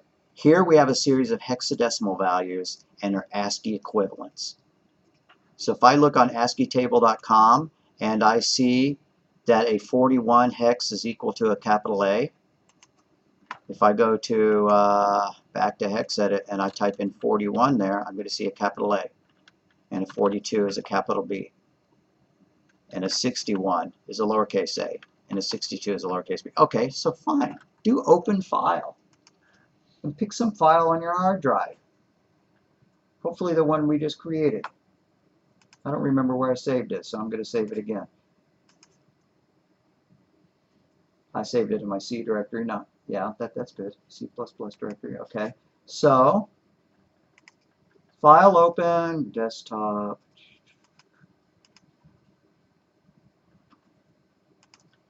.1173 lecture-g.txt. Here we see our text, right? We see all the stuff that we wrote. And we're seeing the hexadecimal equivalents. A 44 is a D, a 41 is an A, a 44 is a D. Here's a 0D and a 0A. Well, what in the world are those? And then we have a 41 and a 43 and a 45 that spell out ace. And we have another 0D and another 0A. Now we're kind of getting the idea, right? That's kind of a new line, huh? Because they were on separate lines. And then how about the phrase, I love rock and roll? I was a 49.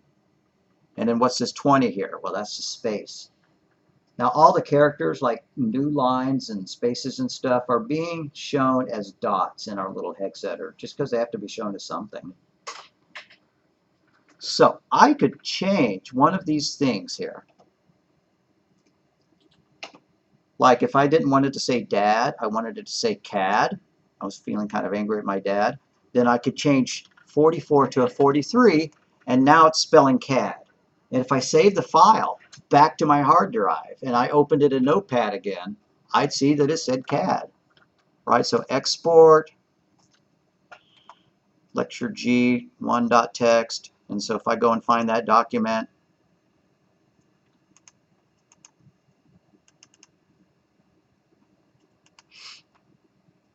where did it go? Downloads directory. Export, be a little bit more careful. I went into 1113. Fine. I can get there. Go back over here. There's my lecture 1, and if I load it up, Dad became CAD. I edited it. I hex edited it. Back in the old days, if you played games like Zork, or not Zork, Ultima, and other games on your old machines, then you may have used hex editors to try to cheat. You'd open up your save file with a hex editor, and you could poke around in its values, and you'd find where the strength of your character was in a health care. Or if you had, what were they called? There was a little cartridge for the Nintendo that would let you change the values of the Nintendo to cheat. I am too old. Y'all don't remember that thing. Game changers. I don't remember what they were called. It was a cartridge that you plugged your Nintendo cartridge in. It showed the internal memory of your game so that you could give your, you can give Mario 255 lives or whatever. Okay, so that's a hex editor. What if it wasn't an English text document? What if it was something else? Now, a .c file is just an English text document. Let's go back to ASCIItable.com, and we will see that that 20 is a space, that everything below a 40 hex is a special character. There are numbers, there are punctuation. By the time you get less than 20, or by the time you get to less than 32 decimal, then you get into these really strange ones. You know, and even before computers, there had to be some way of encoding text into digital format. Why? Because like you have Katharine Hepburn and Cary Grant, and they're looking at the teletype machine and spitting out, you know, the news report from, you know, from Los Angeles or something like that.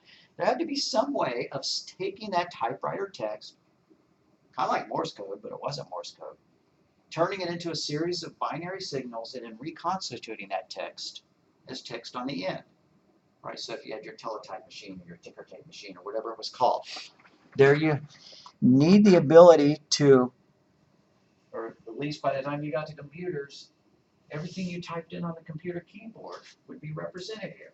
Not just the letters, but the shift keys, the tab keys, a bell if you wanted it to ring the bell on your teletype printer. You know, the start of text, the end of text. Okay, that 0D, 0A business. 0D is a character turn. 0A is a new line. What was the difference between character turn and new line? Character turn just sends it back to the beginning of the same line. And then new line gets to the next line. Just like when you hit enter on your old typewriter keyboards, or however you went to the next line, you had to go all the way back and then it rotated to flatten up one. Well, the character turn gets you back to the beginning, and the new line gets you to the next line. Now, our Mac users, if you loaded up a file with multiple lines of text, you wouldn't see 0D, 0A. You just see 0A. The 0D, 0A combination is kind of Windows specific. Everybody else, Unix, Mac, everybody else decided that if you have a line feed, that's enough. You don't have to also do a character turn. Now, usually they'll edit a file that has a character turn line feed just fine. So that's what the 0D and the 0A are, and that's what the 20 are. The 20 is it's a space. That is about enough lecture, I think. I'm lectured out. It's close to 10. Oh, I said, what if we opened a file that wasn't text? So I'm going to go to the very last thing we do, open file, and I'm going to pick something else, like a Word doc. Okay, there's a little bit of text here. There says something that says content types and XML, and then there's a whole bunch of zeros, and then there's some complete gobbledygook. Now, Word does not save its text as an ASCII text file unless you specifically tell it to. It encodes it in, in something that supports formatting and uppercase, bold and underscores and font information and Unicode characters so that you can put in, type in Korean or whatever. So this format is not ASCII text. That's why we can't read most of it. There is some English text in it, just that's part of the configuration of it. So what if we open up an executable, an exe file? Let's see if we can find an executable file. That ought to be in my root directory, C:\program files, whatever, Internet Explorer, iExplore. Here it goes. Okay, I see some English text. This program cannot be run in DOS mode. Okay, so if you had a Windows 95 or a Windows 3 computer, it would not be able to run Internet Explorer because it can't run in DOS mode. And you can see that the rest of it is not in ASCII text, but if we scroll up and down, we'll find little pieces of text, like for the menus or something. Anything we see in English on the screen might be in here as ASCII text or Unicode text. The rest of it is just pure machine language. Oh, here's our ASCII text, right? App session is debugger. So when it was compiled, when they ran the C++ compiler to make an executable, any text things, anything between the quotes, was saved as ASCII text, but everything else was not. This is what's known as the header. If we look at an executable, every executable is probably going to start with this 4D, maybe the 5A90 thing. I'm not sure about that, but let's go and find another executable and see if it looks similar. How about the installer? 4D, 5A, 9D. This program cannot be, the computer uses the header to figure out what the rest of the file is. Now Windows goes by the extension, pretty much. The extension, you know, .txt means open in a text file, and extension .docx. But once you open up the docx, then it has to know more information about it. The length of the file, the various sections, the headers that are defined. Or what if it's an MP3, right? If it's a music file, it's going to all be binary text representing the music, but there's some English text in it too, right? The song title, you know, the artist, Beyonce, right? The album title, what genre it is, right? So there's going to be a header somewhere in it, since I said header, and it probably at the beginning, but I'm not sure, that has that English text in it, you know, that is Beyonce's song, you know, Lemonade from this particular album, and it's in this particular genre. Alrighty, now let's really call ourselves done. The homework assignment is just going to be to take the text thing that we started doing here, write the CBA, the FED, and go out to the end of the alphabet. So that shouldn't be too challenging. You probably could, you know, stay 5 minutes later and get it finished before you left. Any questions? Nobody's meeting my eyes, so there's no questions. All right, one person did. Let's make a Dropbox.